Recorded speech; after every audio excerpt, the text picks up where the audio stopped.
countdown. It doesn't show me a countdown. Oh, there we go. Okay, good.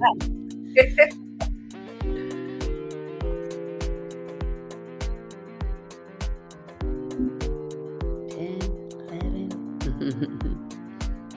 Hey, Hey, how are you? hey, good. How are you? I'm I'm fine. doing well. I'm doing well, doing well. I know it's a busy time for you, I'm sure. Yeah, we have a bunch of winter visitors back down, so they're getting back into the real estate market, and then the holidays are almost at a wrap. I feel like Thanksgiving just happened, and some people were in their house like this house is either too small or too big, and now Yes, they're like, oh, time to make some home decisions. So, exactly. And then a bunch of people that are just building and buying land and from yep, California and other places and new businesses, mhm, commercial, all types of yeah, stuff. yeah. So, We have a lot of 1031 exchange clients that come from California, so yeah, oh, a nice. lot of investors. Awesome. Hmm. So, can you explain what 1031 is to our audience who is watching? Oh, so 1031 is a tax deferred exchange. So your taxes are deferred when you're selling an investment property and then buying a new one. You're exchanging, right? Mhm. You can sell some land that you had held as an investment and buy a house, Mhm. with your taxes deferred until you one day sell it. So there's some Yeah. requirements and whatnot, but it's a really good tool for investors. Hmm. Absolutely, absolutely. So, as you know, my show is called the One Self Podcast. And Hmm. what we do here is this is where wellness meets purpose, inspiring you to grow intentionally and elevate your brand, business, and life. So, in your world, you're elevating their life. You're finding Hmm. a home for these families, or even if they're not a family, just an individual that wants to invest their money Right. further. And now with Airbnbs, there's so many opportunities where you can now invest your money. Hmm. So I want to know a little bit about you, Erin, like your professional background before you became a realtor. So before as a realtor, I did a lot of management and in restaurants, and then I've worked like front of house manager or general manager, those kind of different things. Service based industries, right? I managed a bar once. That was fun. So there's a lot of service and I feel like the same thing is translated into real estate. I'm just serving them, but in a different way. Same thing, finding out what you want to eat, what you want to drink, but now I find out where you want to live, right? Yes, yeah, Mhm. exactly. So how does that process work? Like, say, for example, I'm in the market and now Mhm. I reached out to you. Uh, how does that work? Like, you file a application, you see if that's a good fit for you, if the person's a good fit for you. How do you walk us through how that works?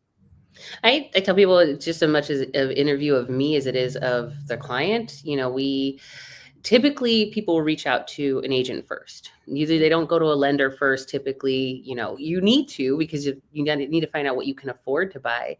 I'll tell people you don't go to the grocery store without checking your bank account first to see how much money you have and how Yes. much you can spend, right? It's the same kind of thing. Eventually we're going to steer you towards you need to talk to a lender to find out your financials, or unless you're doing cash or something, then it's different. But when we have the first meeting, an appointment, then we discuss your needs and your wants. I always say your must-haves, and I really would like it, or like this is not for me. These are things that I do not want.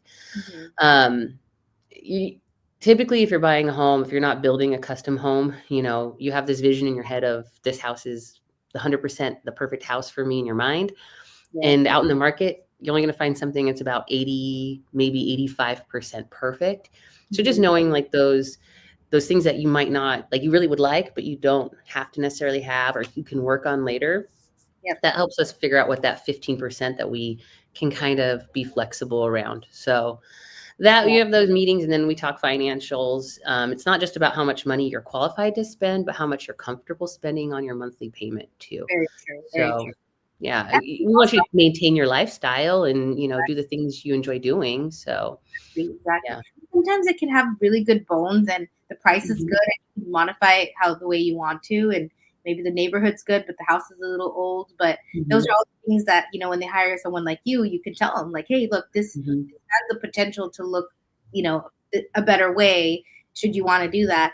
Or hey, Mhm. you know what? If your budget is a little bit more, we can find you something even more exquisite. Like Right. there's so much Mhm. opportunity. And I think people are scared because, the interest rates have changed, and Mhm.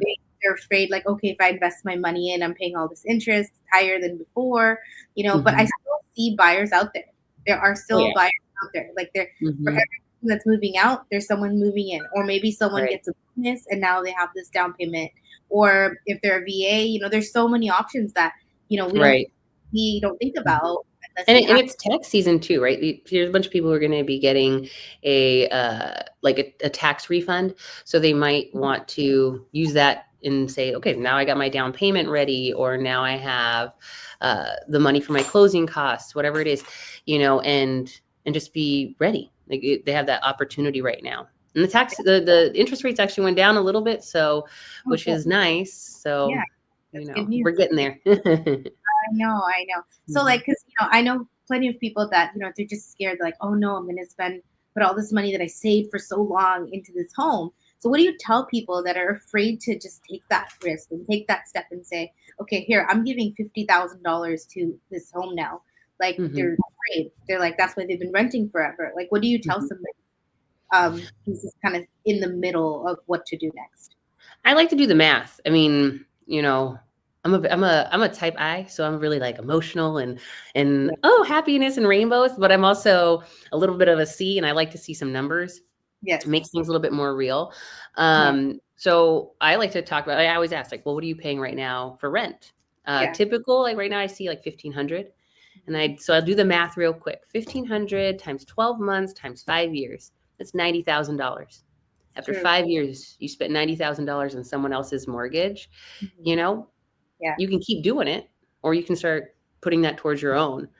Mhm. And I feel like that number, that 90,000, is way more impactful than like, oh, 1,500 a month. Yeah. Well, you're Yeah. paying someone's mortgage, it's just not your own, right? Exactly, exactly. And there's so many like restrictions too. So when you're renting a Mhm, home, it's like you have to ask like, hey, I want to paint this, or I want to, replace this or that. And there's mhm. always like that factor, right? That it's not your own, because like Right. at any moment your landlord can come in and be like, hey, look, I'm sorry, but we decided we're going to sell, or sorry, but you have a month or a week to move out, and you have Right. to, you know. Mhm, So it's like that insecurity of not knowing how long can you really be there, and especially if you have a family of, kids and wife and your life, and then suddenly mhm. 1 month notice, it's like, Yeah. gosh, I gotta find something else that's Mhm. comparable, or you know what I mean, or I have nowhere to Yeah. go. We So saw that a lot during COVID. I mean, there were a lot of people and people would think, "Oh, I'm on a month-to-month lease," and that's fine.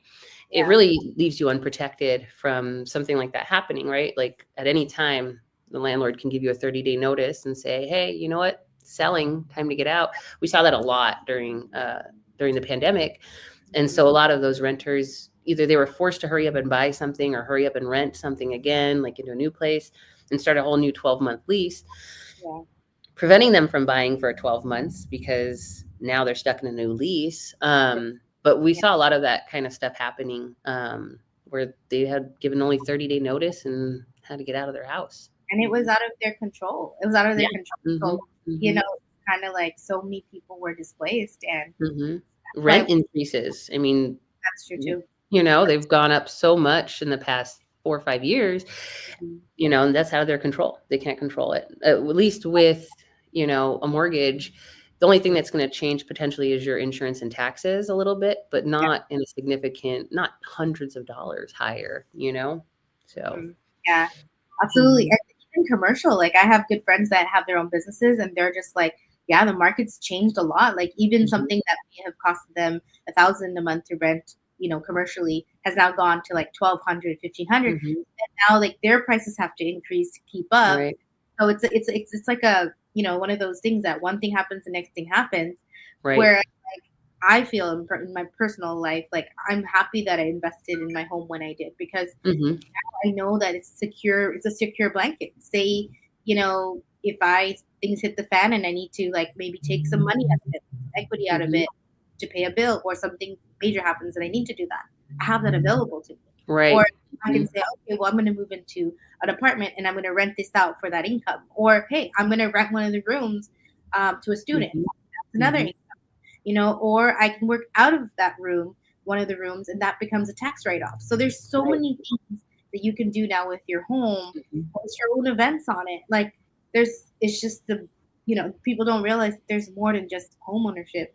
It's Right. building memories. It's Mhm. building that, hey, I've worked hard to get something that now I live in, because that's your Mhm. environment. Your environment makes who you are. It makes you, a place that's safe for you. So Mhm. I don't know. I'm It just builds community for sure. I mean, it's always a bonus, a plus when most of the homes on a street are owner occupied, not rented, because owners, they care for their stuff. They want to have it lasting. They have to maintain it, and just statistically, that's just it builds a better community when you have more owners in like of the street, right? exactly. Um, and I think that's one of the objections we hear right now is, oh, well, I don't want to maintain, or I don't want to, if something breaks, I don't want to be the one responsible Oh yeah, for I hear fixing it. that. Right. And Yeah. that's true, but you know, it's yours. It's like a car, do you rent a car every day? No, you buy it, it's Yeah, just, you yeah, have to maintain it. You got to take care of it. Hmm. exactly. Hmm. 100%, 100%. Yeah. So I know you live in Arizona. So Hmm. tell me, in your experience, and how has the trends changed in buyer seller relationship? Anything that's changing for the next year? Um, Explain to I me. see I see a lot of sellers who are still, hesitant to adapt to the current market. We've been in a balanced market for a while. We're shifting to more of a buyer-friendly market where we're seeing a lot more concessions being given from seller to buyer or price reductions. We see a lot more flexibility for buyers right now, and they're able to negotiate better terms for themselves with their agents. Yeah. And sellers aren't prepared for it all the time. That's one of the things we talk about. Again, I like numbers. Yeah, So I definitely. pull what are the average concessions by loan type, by every month, every week. I look at what that looks like. Mhm. And I tell them, like, most buyers are financed. About 80% of our transactions every month in Yuma are financed. Mhm. About 80% of those every month get concessions. And that Mhm. average is, anywhere from 2.5% to 3%. It just ranges in that range. So, you know, you just be prepared to offer Yes, this, or this is a typical offer. correct. Anything better than this is a great offer, because this is the Mhm. typical one. We got something better. Like, that's Yes, it. Like, you should take it, for sure. Hmm. yes, yes. And then the nice thing about what you do is you're not alone. So Hmm. there's Hmm. a team that backs you up. It's like, okay, you need help with the mortgage. Guess what? We know somebody that can help you. Now you need the Right.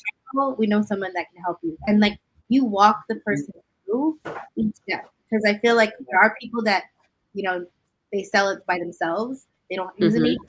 But I think when you use an agent, it's like everything's there for you. You have the contracts, Mhm. you walk them through it, which is great. And Yeah. um, you know, I, I've worked with some clients who at one time they themselves had bought a home for sale by owner. mhm, Um, and they had originally listed their property for sale by owner, but after a while they couldn't sell it, so they reached out and we ended up listing the property. Well, come to find out, on the other property that they had bought, it had never mhm, been recorded with a title company.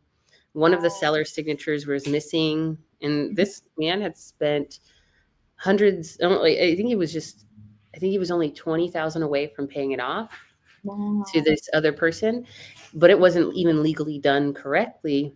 Mhm. And that seller took out a second mortgage on that house. Now it's, Oh, I'm like, you really need to go talk to a real estate attorney. yeah, Like, crazy. and those are the types of scenarios, it's not so much of a handshake and a signature and we've got a deal anymore. You have to be able to prove and do it right. So, Correct.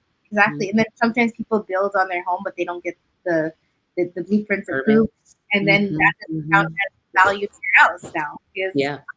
it just was not done correctly or right. Right. Or you can't count something as livable square footage because you didn't have it permitted, and it wasn't done properly, and definitely, definitely. All Hmm. those things matter. So it's a lot to the table when you think of home buying. It's like Right. you have to be mentally ready to be like, all Hmm. right. I'm not gonna like the first house. Some people do, but some people do. Some people Like, do, and that's okay. I say if you walk in the first house and you're like, "This is it," that's okay. Don't yeah, stress out thinking like, "Well, we had 5 more on the list. Maybe we should see them all." If this is yeah, the one, it's the one. It's yes, okay, you yeah, know? yeah. And Mhm. that's a feeling. It's a feeling when you walk into a property that you know is going to be yours. It's a Right. feeling. You walk by it every day, or you see it. You're like, okay, I'm manifesting this home. But at the end of the day, the walkthrough is everything. The pictures only Mhm. have so much. It could be professionally lighted. It could, Oh, yeah. I could use Mhm. it, you know. But at the end of the Yep. day, you gotta go Mhm. through it because it's a feeling. You are the one who has to pay for this. You're the one who has to live there. Right. You're the one who has to drive down that traffic street or no traffic street. You know. Yep. So There's all one of thing the I tell people, I say you should drive down the area at, like, 8 AM, like mhm, 7:30, 8 AM, just to see school traffic, and does it get congested? Are you okay? Like, your normal commute times, drive through the neighborhood, afternoon times, and then the evening, just, because the neighborhood's the thing too. You have to be happy where you're living in and out, so. yeah, absolutely, absolutely, 100%. If there's schools nearby, like say if your Mhm, family, parks nearby, like some of those things mhm. matter to people. You know what I mean? Right. Mhm, Is it a gated community? All of those things are all factors mhm. for sure. So Totally. yeah, Mhm, definitely, definitely. Um, Another question, just before we sign off, is mhm, like, tell me about like, because I would consider yourself an entrepreneur because you've had to learn business, you've had mhm, to now learn how to write contracts, you've had to get certified to be able to mhm. be a realtor. So tell me about like, what was that moment where you felt like, okay, I want to do something more than just what I'm already doing? Because you had really good jobs in the past. So what was that moment where you said, you know what, I'm okay with taking this chance? I know there's no guarantee of a sale all the time. So what would Mhm. you tell people who are wanting to take that step of doing something more than just what they're normally doing? Do it. Y- I think there's a lot of people that think, "Oh, I'm going to be a realtor. It's easy." I heard it. I heard the bar is low. To enter being a real estate agent, and Yeah. a lot of people think that. But it's tight. It takes time. You have to take tests. You have to pass them. There's a licensing process. Hmm. Um, but after that, there's a lot of learning, and Okay. it costs more money than people think. It's not something you can just jump into and do for free. Yeah. And a lot of people aren't prepared for that. Joining an MLS costs money. Printing business cards, buying signs, everything costs money. And just, I would say, talk to somebody, okay, and Mhm. ask, like, any realtor friend or any brokerage, meet with them and ask them questions. And realistically, how much does being a realtor cost? Yeah. There's And just be prepared. all types Yeah. of costs you don't realize because even when Mhm. you become a vendor, you've been a vendor at what a couple of our events, and Mhm. even that is advertising expense. Right. It's, Mhm. it's Mhm. that you had to buy the flyers, you had to put Mhm. give away stuff, but it was just for the visibility of, hey, I'm here. I'm in person. Like you see me on Google, but look at me Yeah. now. You could ask me questions, you know? Yeah. So you have to trust that relationship with your person because here you're giving vulnerable information, what you Right. earn, what debt Mhm. you have, all that stuff. So, Yeah. and it's an investment now for you that you have to advertise yourself, but you also have to show up. And then even the Mhm. person who wants to buy the home has to show up. It's like, if you're not showing up, how am I supposed to find out which homes you want or when are we going to get to your goal of actually purchasing Right. that, you know? Mhm. So even A for what, and it goes beyond. I mean, we take contract classes as part of our licensing, like, right away. mhm, But if you are not in the contract every week, writing yeah, an offer or reading those contracts, you lose you, it. You're in your mind, you're like, "Oh, what is remedies? Wait, what yes, is this appraisal contingency?" I mean, there's mhm, all these things you have to understand in that contract. mhm, I every week I would watch videos about the contract. I would every section, so that I knew every time I had the conversation with somebody, what the buyer's obligations were, what the seller's obligations were, and how to protect not just the whole purchase, but earnest money that's on the line. exactly. Repairs. Someone's investing money in repairs on a home. I mean, we want to keep it together Yep, and not have things fall through over something simple that mhm, totally could have been prevented, or yes, because we weren't following contract timelines. It's a lot of people management, oh, document management, of course. just it's a lot. I mean, but Stay And I would organized. say I would encourage people to do it, but have a conversation for sure and just know what you're getting into. Absolutely. And then the more organized you are, the better the client feels and the better you Mhm. feel because at Yeah. least everything is like documented and prepared Mhm. properly. And then that way you can get to the next steps further. And like also as a realtor, I feel like you have to be constantly in contact with that individual too. So Mhm. people think it's easy. Oh, you just walk through the home and you just show them the I listing. know. No, it's a lot on the table. Yeah. Sometimes you're Mhm. driving for several hours and the client does Mhm. not even buy, but Yeah. you still have to give that time. Yeah, absolutely. It's a time investment just as and people will get excited. People will like, "Oh, I have a client. We're going to go under contract. We're going to buy something," only to find out that they aren't 100% approved for financing, or they change their mind. Maybe they lost a job. Something's happening. Mhm. So don't count your eggs before they hatch, for sure. You know what I mean? Don't or your chickens before they hatch, right? Don't count your chickens before they hatch, Yes, because the deal's not done until it's done. exactly. Um, and I see a lot of people feel really down, or uh, just get upset when things aren't working out, like with a client or a transaction. I mean, it's okay.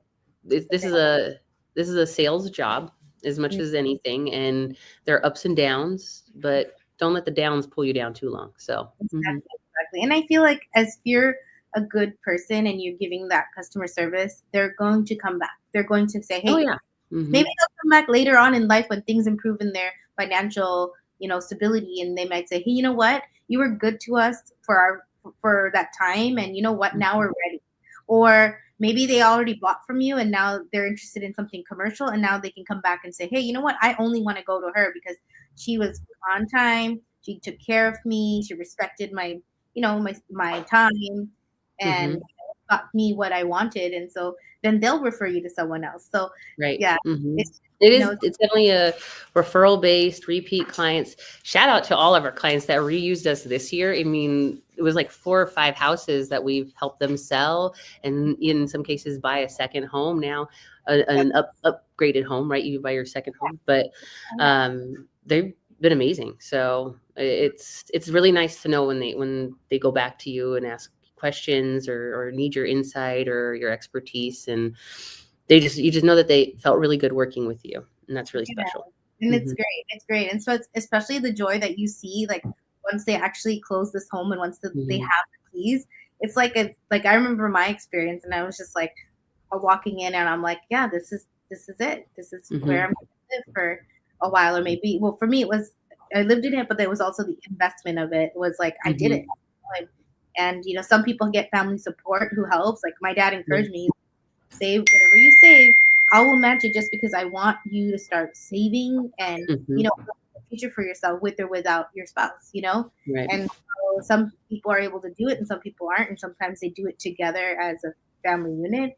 It's just hmm like no right or wrong. Like if you want to be a multifamily real estate investor, you can do it. There's Yeah. ways to do it. Some people Yeah. enjoy that, and then there's other people who Yeah. just want a home to make their memories. So Yeah. there's hmm way real estate works, and it's always going to be around. You're always going to need an agent, and if Yeah. you do it yourself, there's other And ways. that's how you build generational wealth, right? I mean, we would go back to that. If your rent's $1,500 a month and you do that for 5 years, you've Yeah, just spent $90,000. You will not get that $90,000 back. At least when you go to sell your home, you're going to mhm, get some of that back. of course. And if you never sell your home, then that's I would say it's like a little bank. You're handing that bank off to your children, your heirs, whoever it is, Yes, and now they can do what they want with it. They can take that money and then buy their own homes, and after selling that, whatever it is. But yes, it's definitely a vehicle to building wealth in your own life too. One of these days, I was like, one of these days, hopefully you're retired and yeah, you don't want to have to worry about, man, rent's gone up, yep. or, how am I going to pay the rent this month? You don't Mhm. want to have to do that. It saves you so much stress and heartache. So, It definitely does. It definitely does. So, guys, if you want more information about the process of real estate, contact Erin on social media. She's available to you, and I'll tag her in the replay video as well. So I do have one bonus question before we Okay. today. Um, what inspires you daily? What inspires me daily? I mean, there's a lot of things. I always it's family. It's doing a good job. I don't believe in doing a job 50% or just showing up, doing the bare minimum. I don't like that. I'm not prideful, but I feel Yeah. like I can't do that. Like I can't spend my day doing something that I 50% am going to go into. Like it has to be 100%. So every transaction's like that. My kids are like that. Like I'm 100% involved. Like I'm their mom. So so my family does inspire me. My 5 children, my husband, and Love you that. know but doing a good job is really inspiration to me. Like I know, and that's the lesson here, guys. If we are watching, like, don't do things 50%. Put your right. 100, because Mhm, that's where the results happen. mhm. Looking for a house, put your 100% effort. Know that, okay, I have this timeline. This is like 2 months or 1 month or whatever it is that you have, and say, I'm going to make sure I meet with Aaron or whoever your realtor is once a Mhm. week. Respond to their emails, because it just makes it easier for you now, because then now you can Does. see them better if they Mhm, that's mhm. their goal. Yeah. So whatever you commit to, keep going. You just never know Mhm. when that thing's gonna happen, and you just got to do it 100%. You know. Yep, 100%. Thank you so much, Erin, for being on. If anyone wants to see the replay, you can watch it at One Self Consulting, and take one step today that your future self will thank you for. Thank you so much. It's Right. been a pleasure. Mhm. Good to Bye. see you again. Bye. I'll see you around for sure.